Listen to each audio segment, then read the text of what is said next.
We're moving to the US this year or next, and we are seriously anxious about the shooting, bullying, Asian discrimination. It's all over the internet. It don't matter where we go. It don't matter where we stay tonight. 'Cause when I'm with you, yeah, I know. Hey everybody, welcome back to the channel. So today we're gonna read a few comments, and this what this video is gonna be. We're gonna be addressing the comments from our latest video, which two of them were very good. So the first one, I'm not going to name names in case anyone doesn't want to be named specifically, but it says, in your next video, I'd appreciate if Travis talks more about US safety in general. We're moving to the US this year or next, and we are seriously anxious about the shooting, bullying, Asian discrimination. It's all over the internet. Is it really as bad as it is like on the internet? As a police, maybe he has a take on this. Okay, cool. All right, so for that question, so I'm gonna try to make this as political, as much as possible, as non-political as possible. Yeah. So what you're seeing on the internet, it's not as bad as what you are thinking it is. So exactly. The United States has a big problem with what we call fear-mongering, and it's not the US's fault. It's the social media, it's the reporters, and the misinformation that they're reporting. So does discrimination happen? Yes. Is it as bad and happening every day like the media tries to shove down your throat? No. It is not like that. Give your 3 months here. Have you been discriminated against? No, never. And they talk to me super nice, and all the people that I talk with they're very, kind. Yeah. Very approachable. And as you all know, guys, everywhere, every country, there's bad thing happen. It's not only in the US. And I think this is one of the country that I've been through that is one of the good, because I've been to Japan and it's good. Bahrain, it's good too, and here is nice to live here, and especially there's a lot of benefits to live here in United States. There's a lot of pros and cons like that. So back to her question, which in general, is the United States safe? Yes. Are there bad people? Yes. Do people commit crimes? Yes. But so does every other country. The one thing the United States does, though, is they project all of their bad laundry and they hang it out to dry so everyone can see. What do you mean bad people, babe? Not all are bad people. No, that's what I'm saying. I said there are some people who are bad, but they're bad. There's bad people in every country. Oh, yeah. There's always bad apples. But my point is the U.S. airs their dirty laundry on the internet, on the world news for everyone to see. I guarantee you go to Japan and you watch their TV, they do not air out their laundry. What I mean by that is they don't report on every bad thing that happens in every city and to every single person around their country. They don't do that, right? Because they don't want to fearmonger. They don't want to scare people for no reason. But is there bad people? Yeah. Does it affect everyone? No. We live our lives just fine, but you're gonna run into people that are, sometimes they're just not good people. Some people will tell you it's bad in United States, but you don't know because you're not living here, and you don't know because it depends. It depends on the how you. It's a common misconception, and the media does not help the situation. So if I was in your shoes looking at the news, I'd be like, oh my gosh, this country is so messed up. But it's really not as bad. And are there certain areas in the United States that are worse off than others? Of course. But you really don't have to worry about that. Does discrimination happen? Yes, but it's a rarity. Yeah. It's a rarity, in a rare case. But that one reporter with one good story of one Asian discrimination, they make the national news. That's one story out of 355 million people. I think every country, everywhere you go, there's discrimination. They will discriminate you. Some people will discriminate The only you. difference is the United States is the only one that reports Yeah. on it specifically to scare you. Besides that, let's go on to the next question. This is I'm gonna try to keep this unpolitical as possible, right? Yeah, I told him that. So, in your next video, I want your husband's take on gun violence in the United States as a service member. What is really the culture or the environment in the U.S. that makes the people really want to own guns? This is a deep conversation, my friend. I know it is in their constitution, but mass shootings have become a daily occurrence. We have to touch on that. And what's the background story behind the need to own guns? Okay. Where should I start? I'm going to start on your first point. What's my take on gun violence? This is my take on gun violence, and you can take it as it is. It takes a good guy with a gun to stop a bad guy with a gun, no matter what. Okay? Let's just understand that. Even though I'm a good person, I'm not going to commit a crime. But if you take my right to defend myself away from me, how can I fight the criminal that's going to break the law regardless?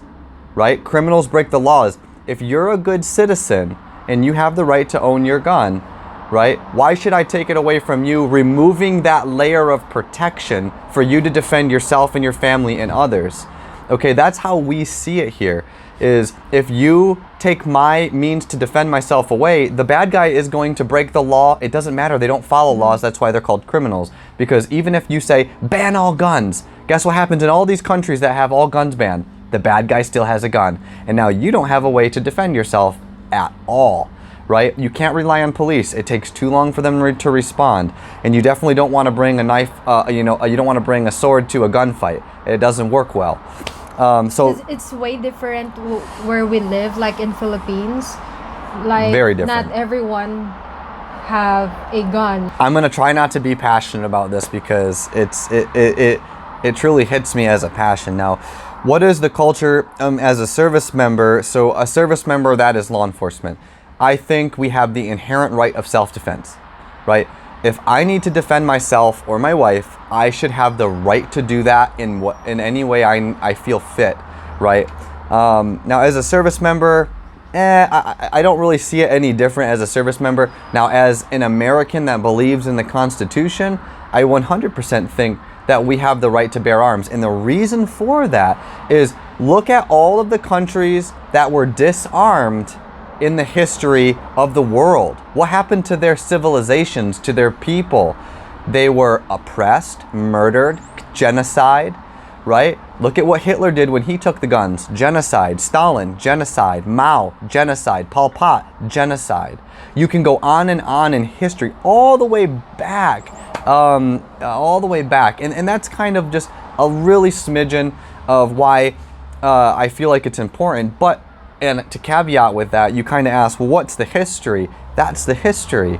Our founding fathers knew, right, when we broke away in the Revolutionary War, right, when we broke away, that, if you were going to be free, you had to have a means to defend yourself, because it was always one big government, one big entity that wanted to control or keep you under their thumb. And how did they do that? They had guns and you didn't. I watched something and it said, you have one person with a gun. How does one person control 100 people? One person with a gun can control 100 people without him. Why not?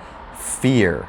Mm-hmm. Fear and that obvious power behind that. But if you have a gun and I have a gun, right, it's a little different. Now the playing field is equal.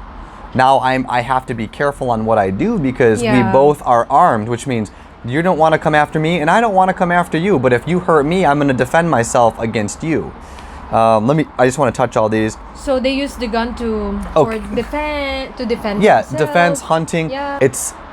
You got to think most of the people who have committed these crimes are criminals, right? So no system is perfect. A lot of the people who have committed these crimes, they have one thing in common. they have a mental health problem. Okay? With that mental health aspect, yeah, I do think we have a mental health problem in the United States. And one reason for that is because the United States has this thing where everyone's a winner. And everyone's not a winner. You know, there are losers. But if you call them a loser, then they go crazy and they lose their mind. And that's why I said we have a mental health problem. Not to get into it too much, but all these people who have committed these heinous acts of violence against other people, they, one, have all had serious mental health problems, and two, they were all stopped by a good guy with a gun. So back to our first point of the conversation, it takes a good guy with a gun to stop a bad guy with a gun. In every single case, it took a good guy to stop the bad guy. Yeah. So, a little political, try not to be too political about it. I think that in order to be free and have freedom, you have to be able to express those rights. If you don't have rights, you are oppressed. So it is very important to look at history, look at all the populations that have been disarmed by force and what happened to them afterwards. It is a telling tale of what would happen even in this country if we did the same thing. So you can never give up the freedoms and the rights that you have, and that's why we have a constitution, and that's why it's worth protecting with your life, because without it, you have nothing. You are oppressed, and you are another cog in the wheel for a big organization that gives no care about you or your family, and if you die or if you're alive. Okay, we have to remember that. Look at the big picture here. Freedom is the most important thing, and it is at risk without being able to defend it, because just look at history, and it tells a lot of stories there about it. But that's my 2 cents on it, without getting too. And if there's some into it. people telling you that it's not safe to live here, it is safe here, and you know there's a lot of opportunities here, so don't be afraid to come here, guys, especially for those Filipinas who will come here as a K1 visa or whatever. So is there any discrimination? Of course there is, everywhere, like everywhere. It's not only in the US. You Yeah. will experience that too. So I think Take everything you see on the news with a grain of salt. As you can see, most reporters are wrong. Almost in every instance you've seen in the last 3 years, everything has been a lie, misinformation, bad information. They've skewed the numbers, or it's just flat out wrong. So do your own research. Think logically though. If you were to leave the Philippines to come to the United States for a better opportunity, why would you not want to adopt our freedom to become free of being oppressed? You don't want to be oppressed. Get out from underneath the bureaucratic politicians and come and live your life the best you can. We have problems here, but I'm telling you, we have far less problems than some of the other countries, and we have way more opportunities here than we do have anywhere else. that's why a lot of foreigners coming here, because there's a lot of opportunities and they can earn more. You know, there's a lot of job Yeah. offers and good salary. That's why they're coming here. You know, everyone's gonna have a different opinion about it. Yeah. You're gonna have the ultra left, right. But this is our But there's- opinion and our experience, especially my experience living here for 3 months, and I know I will experience more good and bad, you know. Yep. Yeah. So, and it's still up to you how you handle the situation. but really good questions. I hope that Yeah. kind of gives you an answer. Sorry if I am a little excited about it. It's a very important topic, and I say that because learn the history. One thing I do want to add is a lot of things could have been different for many countries if they were still armed. If they had some way to defend themselves against the bad people.